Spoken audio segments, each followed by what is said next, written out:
आदियोगी शिव को आमतौर पर हमेशा स्वयंभू कहा जाता है, क्योंकि उनका सृजन किसी विशेष पल में नहीं हुआ है, उनका सृजन किसी विशेष स्रोत से नहीं हुआ है, वो स्वयं प्रकट हुए हैं। इसीलिए शिव शब्द का अर्थ है वो जो नहीं है। जो नहीं है वो एक विशेष समय पर घटित नहीं होता, वो किसी चीज के जरिए घटित नहीं होता, वो बस मौजूद होता है। इसीलिए शिव थे। सृष्टा ब्रह्मा आए और उन्होंने सृजन शुरू किया, तो अनेक आकाश गंगाएं, ग्रह, जीव, इंसान, ये सभी उनसे निकले। सृष्टि का चक्र शुरू हो गया और शिव जो स्थिर बैठे थे ने अपनी आंखें खोली और सृष्टि को देखने लगे। जब उन्होंने सृष्टि को ध्यान से देखा तो उन्होंने देखा कि लोग अलग अलग स्तरों पर तमाम तरह के संघर्षों, पीड़ा, दुख, कष्ट से गुजर रहे हैं। यहां वहां थोड़ा बहुत सुख और खुशी थी। तो जब उन्होंने ये देखा, उन्हें सृष्टि अच्छी नहीं लगी। उन्होंने चारों ओर देखा, फिर उन्होंने देखा कि ब्रह्मा को अपनी सृष्टि पर बहुत गर्व है। वो बहुत ही गर्व और खुशी से अपनी सृष्टि को देख रहे थे। फिर उन्हें लगा कि दो आंखें पर्याप्त नहीं हैं, इसलिए उन्होंने इस ओर देखने के लिए एक और सिर पैदा किया। वो किसी चीज से चूकना नहीं चाहते थे। फिर उन्होंने एक और सिर पैदा किया, फिर एक और, फिर उन्होंने एक पांचवा सिर पैदा किया जो उनके गर्व के लिए एक ताज की तरह था। किसी खास चीज को देखने के लिए नहीं, बस एक और सिर को ताज की तरह पहनने के लिए। When Shiva saw that this Brahma is so gloating, जब शिव ने देखा कि ब्रह्मा ऐसी दुख भरी सृष्टि को देखकर इतने खुश हो रहे हैं, तो उन्हें बहुत गुस्सा आया। वो ब्रह्मा पर झपटे और उनका पांचवा सिर उखाड़ दिया।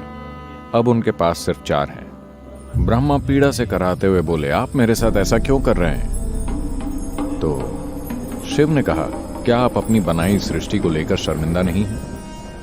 हर कोई दुखी है।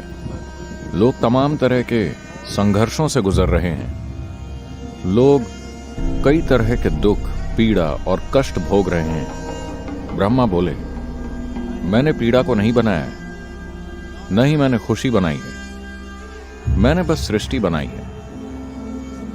ये उनके ऊपर है कि वो इससे कैसे गुजरते हैं, ये उनके मन में है। फिर शिव ने कहा, मन को किसने बनाया?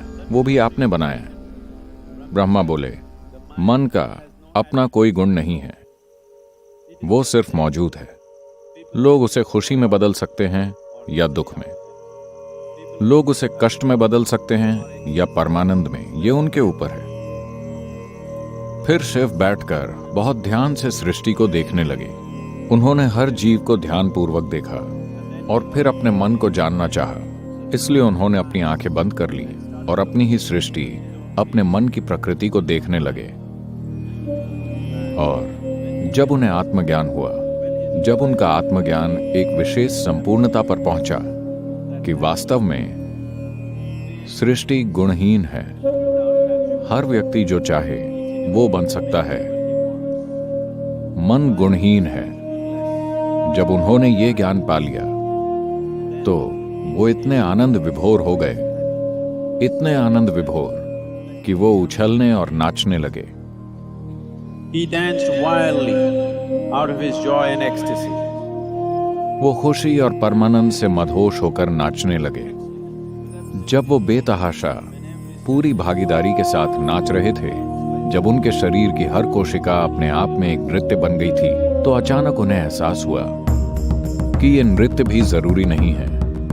और उन्होंने ध्यान दिया कि उनके नृत्य के चरम पर पूर्ण स्थिरता थी। तो वो एक सन्यासी की तरह शांत और बिल्कुल स्थिर होकर बैठ गए। कहते हैं कि वो स्थिरता इसी दिन घटित हुई। महाशिवरात्रि की रात को ऐसा हुआ था। परमानंद की तीव्रता से संपूर्ण विनाश और स्थिरता उन्होंने बारी बारी से ये दोनों चीजें की।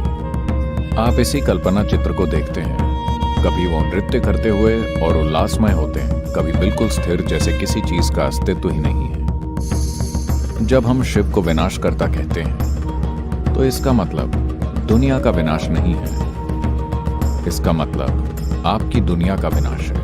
आपकी दुनिया मुख्य रूप से पिछले अनुभवों और प्रभावों का एक ढेर है। अतीत सिर्फ आपकी विचार प्रक्रिया से होकर वर्तमान में घुस रहा है और वो आपकी इच्छा प्रक्रिया के जरिए खुद को भविष्य में पेश कर रहा है। जिसे आप अपनी इच्छा कहते हैं वो मूल रूप से अतीत का एक बढ़ाया चढ़ाया गया रूप है। इसलिए अतीत का विनाश जरूरी है, क्योंकि अगर आप सृष्टि की भव्यता को जानना चाहते हैं तो वो सिर्फ वर्तमान में मौजूद पल से ही संभव है, जो अभी यहां है। एकमात्र रास्ता यही है। पूर्ण स्थिरता में अतीत का अस्तित्व नहीं होता, पूर्ण गति में भी अतीत का अस्तित्व नहीं होता। ये दो मूल मार्ग हैं जिन्हें शिव ने खोजा